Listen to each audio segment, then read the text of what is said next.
Hey, And how are there he you? is. Hey, not so bad. How are you? Not too shabby. It does feel a little weird to start any conversation on one of these things without saying like, no, like, how are you? Because saying just like, oh, good. Oh, It's you're here now. Welcome. Yeah. right, yeah. Oh man, well, it's good to have you here, Dallin from I don't know how, but they found me, joining us all the way from Utah. Is that correct? Or Yeah, are you Salt back Lake in City. Salt Lake City? Right on. How's it Yeah. been out there? Oh, it's good. It's home.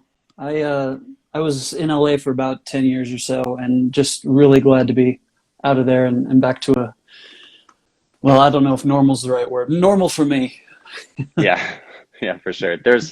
I've been enjoying talking to artists that are back at home more lately because they seem to mostly find like some silver linings in all of this. And I imagine for you, it's some time back home with your family.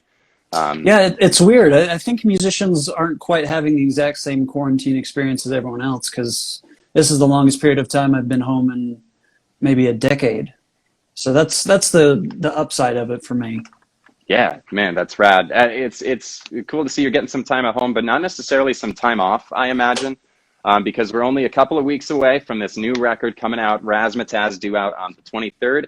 Are you excited to get that out in the open? How's that feel?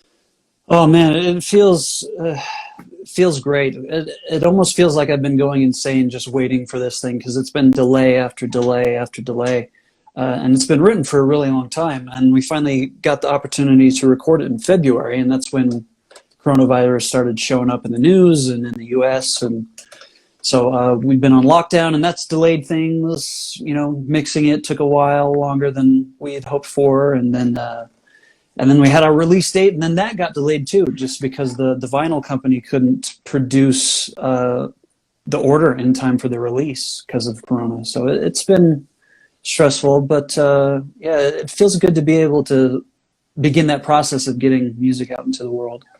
Yeah, for sure. That I was interested to know why it might have gotten pushed back that extra week, but it is optimistic on the other side of this that we can look forward to physical releases on vinyl. That's cool to Oh hear. yeah, yeah. Excellent, excellent. You said that it was finished back in February, and it makes sense that it's been, or that you started recording it back in February, and it makes sense that it's been a little bit of time because this is going to be a massive record, if I can say so. Doing some research into it, I think it's really interesting how you develop the storyline behind the band. And I know you brought in a bunch of people with us that are no doubt familiar with it, but can you bring us up to speed with where Razzmatazz fits in the timeline, the very interesting timeline of this band? Well, yeah. I mean, initially Ryan and I made this EP, and the record that we've made, Razzmatazz, was always meant to be part of that. But we sort of got interrupted with a couple of years of touring to build the band up a little bit more. But initially, when we started presenting our music, the fictional storyline was just this, you know, extra layer of entertainment for the people who care to dive into it. But it was about a band from 30, 40 years ago that just sort of got forgotten about. And that was the story up to that point. But with the record, we've decided to twist the narrative a little bit, so it's not necessarily what you think it was this whole time.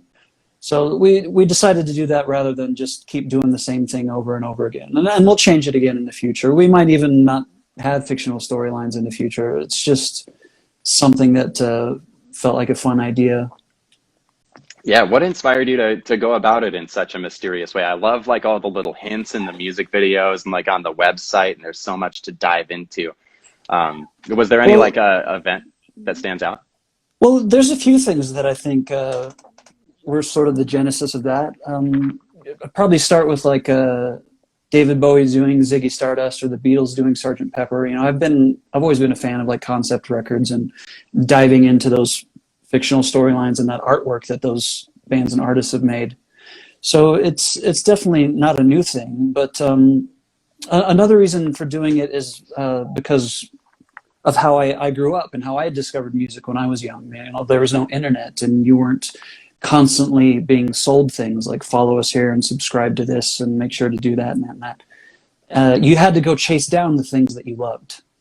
If you it happened to be at a friend's house and The Cure came on, which is how I discovered The Cure. That just happened to be on MTV that at that moment, and then I was like, "What is this?" And I had to go out and find out about this band and go to record stores and buy magazines and chase this stuff down. So a lot of this this fictional story stuff that we're doing is just for the people that want to have that experience. And you know, the music sort of stands apart from it. But yeah, it's there for the people that care to dive into it. I love that. And do you think that that kind of drives in a similar vein some of the more like aesthetic choices? You've described it as retro futuristic, the ambiance to kind of a lot of the stuff that you put out. And is it true that the record takes its name from a VHS tape in your childhood? Yeah. The record, the name came from this Canadian like public television children's show called The Music Machine. And that was our music education class when I was in elementary school. The teacher would wheel in that big TV that was on the cart. And the host of the show would always start each episode with asking this giant computer, the music machine, to play us some razzmatazz. And so I never forgot that word. So it just really kind of popped up here and there while we were making this record. More of a joke than anything else. But when we were writing the actual song, decided to incorporate it into that, and it ended up being the title track.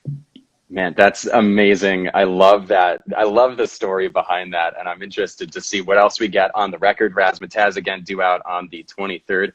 But that kind of VHS retro futuristic ambiance that you put out, referring to yourself in all these different timelines. What I want to get at, I guess, is the visual medium focused on retro sci-fi film, if I can go that far. Oh, and absolutely. I know you take a lot of influence from Back to the Future, of course. Is there anything else that kind of stands out that makes you want to present it in such a way? I mean, nothing in particular, really. I feel like your influences, whether they're musical or aesthetic or visual or whatever, they come from all of the things that you consume. You know, other artists' music or movies or television or even TV commercials. Like it comes from anywhere and everywhere.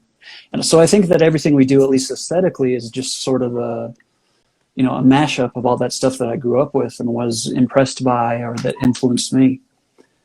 Yeah, all the aesthetics and, you know, filming music videos on vintage VHS equipment, it's more just, you know, we're not really interested in being revivalists or anything, but it's more trying to capture that feeling that we had discovering bands and artists when we were younger. Yeah, I love that your influences that do kind of come together. And isn't that kind of what makes a person who they are, is just a combination of all of those influences? But it's everywhere from Oingo Boingo to The Cure, like you mentioned, to Back to the Future. So again, I was just listing off things that you liked. It wasn't too crucial. So I do want to leave a couple of questions unanswered. I don't want you to have to spell out the whole mystery for us. That we can leave that to wait until the record comes out on the 23rd. But I do have some fan questions that I gathered before this that I'd like to kind of close out on. Usually we post this like a few days prior to the interview, and we'll get like a dozen questions. This time we got like 200. So I sifted through and found a few that I really like. Yeah, the fans are ravenous. I love it. That's awesome. So I was going to ask this a little bit ago, but I wanted to save it for the end because with such a complex storyline, a lot of the fans want to know this as well that I saw. You described it as kind of a soft concept record. So when you went to put it together, did you start kind of top down with it, or did you kind of write the songs and put them in place and kind of take it from a more flexible angle to see where it went? It was a little more flexible because I think the narrative of how we, you know, release the music and that really all comes secondary because the things that I write about are all very, you know, real and personal things and experiences. Even if it's a fictional story, I mean, you have to draw from something real in order to help it connect with people. But the aesthetics and the storyline are all sort of secondary. We think about them while we're making the record, and how, you know, things can be interwoven and connect to each other. But really, I don't think all that stuff sort of comes together and connects until the record is close to being finished. Right on. And again, I know I've said it many times over the course of the last 10 minutes, but I'm very excited to see it all come together on the 23rd. Moving into a much less heavy question, Jake writes, where do you get your clothes? Because he loves the fashion sense and he's been searching for a similar jacket to your Social Climb video. Which one is the Social Climb one? Was it a yellow Um, jacket? yeah, Yellow Jacket. All right, so Yeah. that everything's from the internet now. That's how I shop. I mean, it used to be just like thrift stores and things that I find backstage, that people left behind or something. But yeah, just it's all just online shopping, I guess. Yeah. Do you ever scroll through Instagram and see a cool jacket and go, "Yeah, I'll take it. That looks fine." Or is it more like you Yeah, search yeah. for it? I mean, yeah, Instagram or magazines or something, and oh, that looks nice. I'll give that a try. And if it's not like outrageously expensive, then I'll go for it because I still try to be a responsible father. So that social climb jacket in particular, I think it's like a Coach jacket or something, but I got it like secondhand off the internet, so it was like way cheaper or something. So. Nice, right on. This one comes to us from Kill the Butler. How many B-sides are there, and how do you think they'll be released? That I'm not sure. I don't know if there'll be physical releases for them, but they'll definitely be streaming. And there's three that I know of. We haven't really dove into any outtakes or anything else, but yeah, three songs. One that I wrote that didn't make the record just because it didn't get finished in time, called MX Sinister. Sort of a gender neutral stalker story. That's a fictional one. Um, and then an alternate version of From the Gallows, which is on the record. The B-side version will be more of like a barbershop quartet, jazz ballad type thing. And I can't remember the third one for the life of me. Well, right on. We're looking forward to them. I know Yeah. we're getting a 12-song full album, but all the fans are like, "We'll take 100." You know. Just a couple more for you. I like this one from M, and it was echoed by a lot of comments that I saw online and now.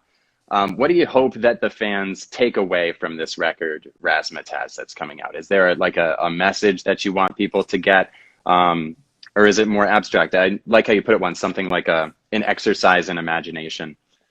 Yeah, I mean, I definitely have very specific things in mind when I'm writing, themes or things that I want to say. But I try to make the effort to lyrically lay it out and say the things I want to say without explicitly saying it. Mhm. Because I think it's always more fun and more entertaining for people when they can pull multiple meanings from any one given song or one particular lyric. So I try to leave that stuff open and not spell it out too hard because having fans' imaginations being able to sort of wander around in those ideas, I think is pretty valuable.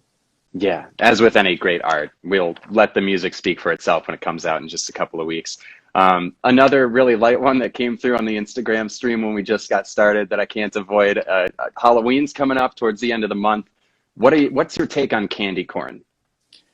The worst. It's the worst. Really? Yeah, not a fan. Not a fan. Okay. I'm not big on candy in general, but candy corn. Even when I was a kid, like I just, when that made it into my pillowcase bag, I was just like, well, that was a waste of a nut. It's just filler. Yeah.